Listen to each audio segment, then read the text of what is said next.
Здравейте и добре дошли! Днес ще си поговорим за инвестиции на фондовия пазар.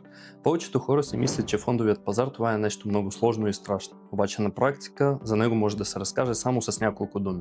Аз се казвам Дмитрий Марченко и съм Relationship Manager в компания Freedom24. Така какво всъщност е фондовият пазар? Фондовият пазар е мястото, където хората купуват и продават финансови инструменти, като акции, облигации и ETF.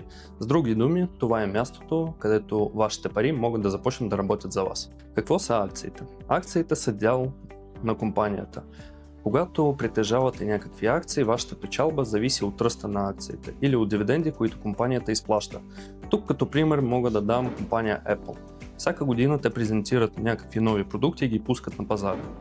Хората, които притежават акции, могат да печелят от това, че хората купуват продукцията на Apple. И също така Apple изплаща дивиденди на всеки 3 месеца. Какво са облигации?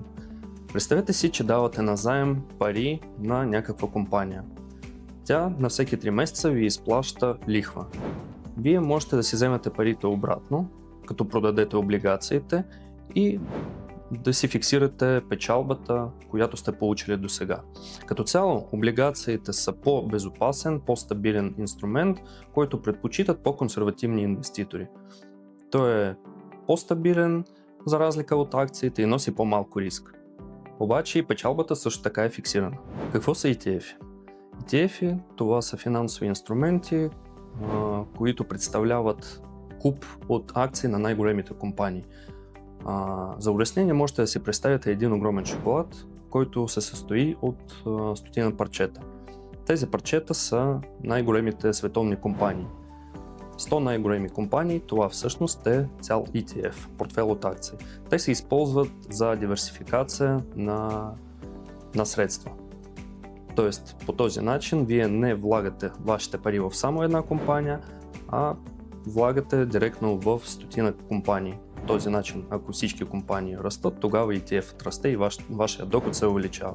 Когато една компания пада или фалира, тя просто се маха от този ETF и на нейно място влиза друга компания. Какви са първите стъпки на фондовия пазар? Първо трябва да определите какви цели имате. След това трябва да решите какво ниво на риск можете да поемете. И третото, най-важното, с каква сума да започнете. Като цяло, освен това, трябва да изберете и брокер, да си откриете брокерска сметка, защото без нея не можете да стартирате. И след това вече да влагате малки суми и съответно да ги увеличавате, за да имате по-голяма печалба. Важно е да разберете какво ниво на риск сте готови да поемете. Ако сте консервативен инвеститор, можете да изберете дивидендни акции и облигации. Ако сте умерен инвеститор, можете да изберете акции и ETF. Обаче ако сте по-рисков инвеститор, можете да инвестирате в акции, опции и ETF. И разбира се, в този случай имате по-голяма печалба, но и също така нивото на риск расте. Това беше от мен за днес. В случай, ако искате да получавате повече информация за инвестиции в фондовия пазар, натискайте бутона, изпращайте това видео на вашите приятели и ще се радвам на вашите коментари.